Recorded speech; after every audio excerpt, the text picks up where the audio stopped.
Okay, sorry that it took so long to leave that. Oh, fucking Catfish. So, and then, like, Scott kept calling me Missy, and I just didn't like that. Like, I don't know, it wasn't, like, endearing. Like, it was just like, you kind of forgot my name. But he also forgot, like, a lot of details of stuff that we talked about or whatever. So, and I'm not drinking or anything, so I'm definitely not tipsy. Like, this is all coherent, sober behavior. So I was excited to meet Scott, even though I told y'all earlier that he was like really weird, as in, hey, would you mind moving to Oklahoma? So he explained that a little bit more today. Like, he travels a lot for work, and he would expect me to quit my job and travel with him. And that's what piqued my curiosity. I was like, of course I will drop everything. No, fuck no, y'all. He had like shaky shit, and it wasn't Parkinson's. Like, he mentioned he had like some kind of blood disorder, and like me, I am an equal opportunity dater. Like, I don't care. Like, you know, like, kind of a plus with SSI, like with all this inflation and like recession talk or whatever. So this is just a little off topic, but I think it's a good example of why I'm an equal opportunity dater. So I worked for T-Mobile way back in like 2009. So obviously I'm like 20 years old at the most. And while I was working at T-Mobile, this guy used to just really try to get my attention. He was such a sweetheart. But and he was like, yeah, I played basketball at UTA, and at the time I was going to UTA, so I was like, okay, like, of course I'll come to your game. So he sent the information. I get there, and like, this guy, I forgot. Normally I tell the story the right way. So when he came into T-Mobile, he walked into the store. So that's an important detail, because you already know what I'm about to say, because I'm talking about equal opportunities here. So I get to the basketball game with my friend, because I'm like, ooh, I got me a player, a baller. Like, you know, this is before I was kind of a gold digger or whatnot, whatever. So I get there, y'all, and it's wheelchair basketball. And I see the man, and he ain't got no legs on. And I had no idea that this man was a paraplegic or whatever. And I was only embarrassed because I was young. Like, now I think I would definitely date someone with no legs. At least they meet my height requirement, right? But I was so embarrassed, and I got upset because I actually stopped talking to him for a valid fucking reason. So like, I would go hang out with him at his apartment, and he would always have his legs off. Like, I understand it's your home and you're supposed to be comfortable, but put them things back on. Like, but I think that right there was like the gateway for this behavior later, because we truly are the same size laying down. Like, no matter who you are, you can be 7 foot, 2 foot, all the same size. So anyways, that just explains how I will give anyone a chance. So,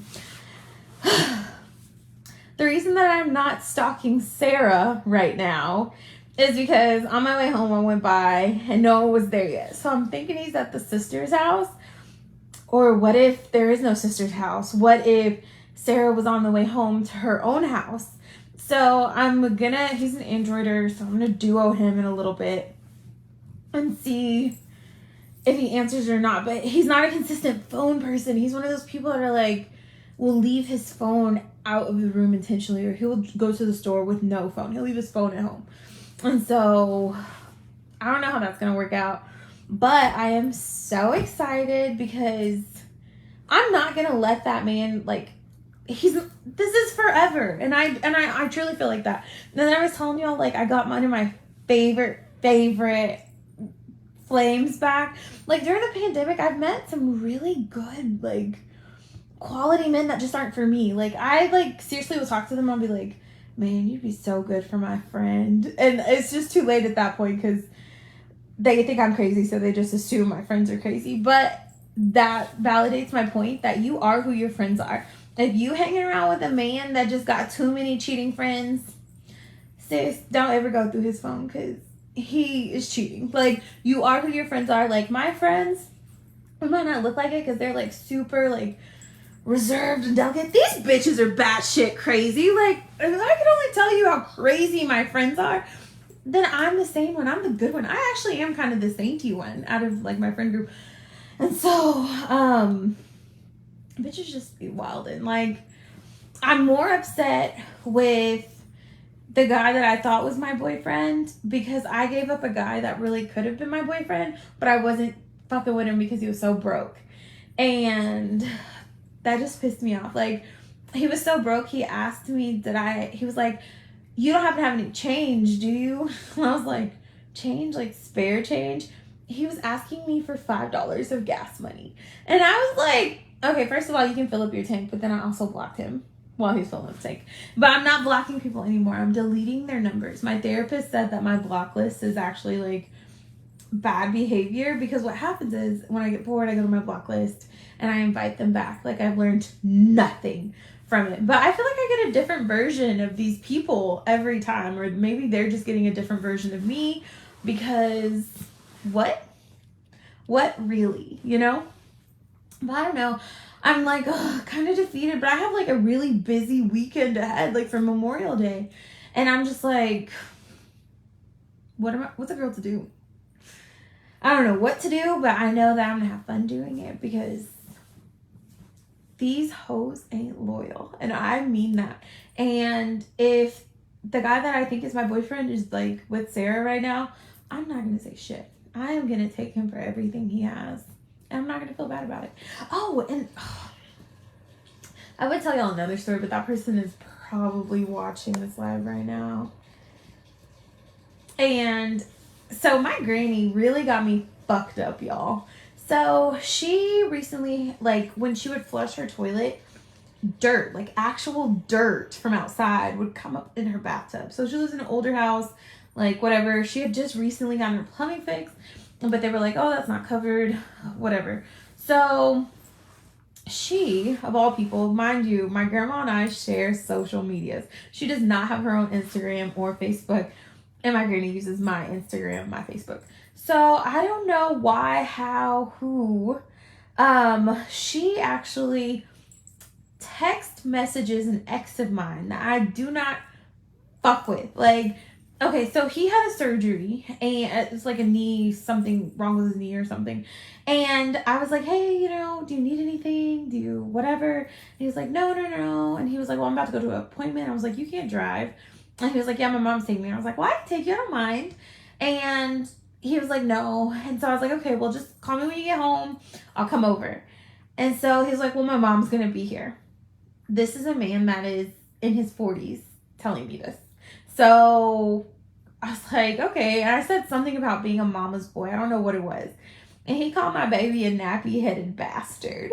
And it hurt my feelings, and I got really upset. I said some mean things. Like, I went off, and he deservedly got blocked. So for my grandma to text him, because I didn't tell her all this stuff, then I was just upset. And I wanted to, like, leave work. Like, I had called so many people, and I was like, my grandma did this. And so from then, that day that my grandma had called him, and he went out there, because he did fix it for her. And she saved so much money, so I was thankful for that. But my granny was like, she had texted me and said, he just wants a hug. And I was like, what the fuck? So I come to find out this man went to my granny's house for 3 days in a row. The problem only was a 2-day fix.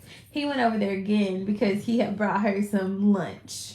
And I was so upset because I'm like, what? And so now my granny thinks like this is a good man. And she keeps pushing me to date him. And I'm just like, girl, but I'm going with him on his jet skis on Sunday, so I don't care. But I mean, my baby's gone, so it's not like that. And I mean, he did apologize, but you can't come back from that. So I will never take him seriously, but I do hope to get something out of it. I don't know what I want out of it though, but he does make up for it in that aspect. And it's not that I'm for sale per se. It's more so you're not going to get anything else. Like, I feel like I'm putting out a lot of good things, and I do get good things, but that comes at a cost. And so I try not to sound like a Samulite. But I know where I am every night. It's not my job to be someone else's keeper. And I wholeheartedly believe that. And Trying to think of what else. I don't know. I've just been having fun, but I really thought this man was gonna love me. And I mean, I think he does love me. Like, he keeps asking to give me a baby or give him a baby, but sir, I will put you on child support and leave that baby with you so fast.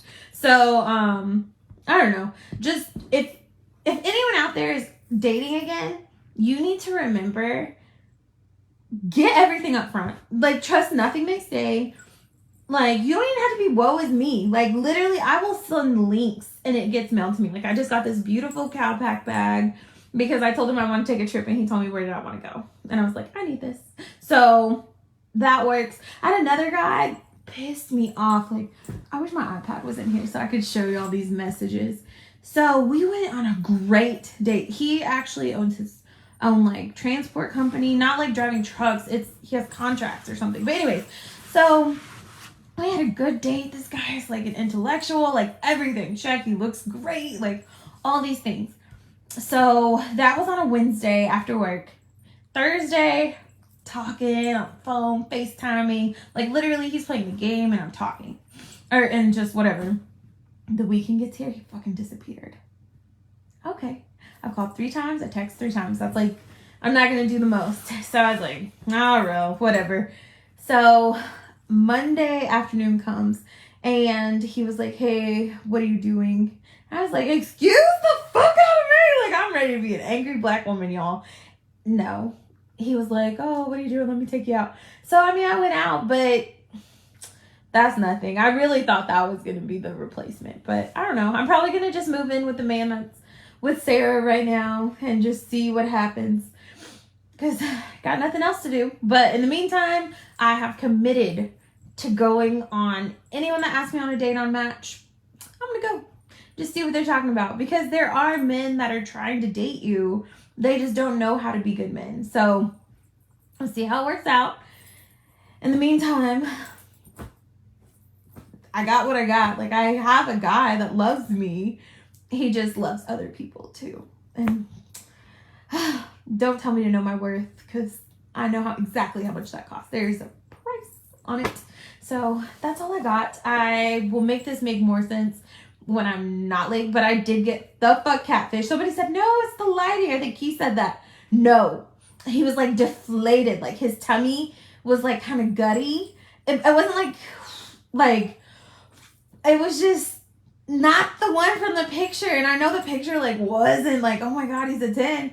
But I just was like, I was so embarrassed to just even walk in with him. Because like, not embarrassed because he had like a limp or anything like that. And because he was shaky, like, it just looked like I was his CNA. And no, I am your Anna Nicole. And that's the bar I'm setting. So all I got.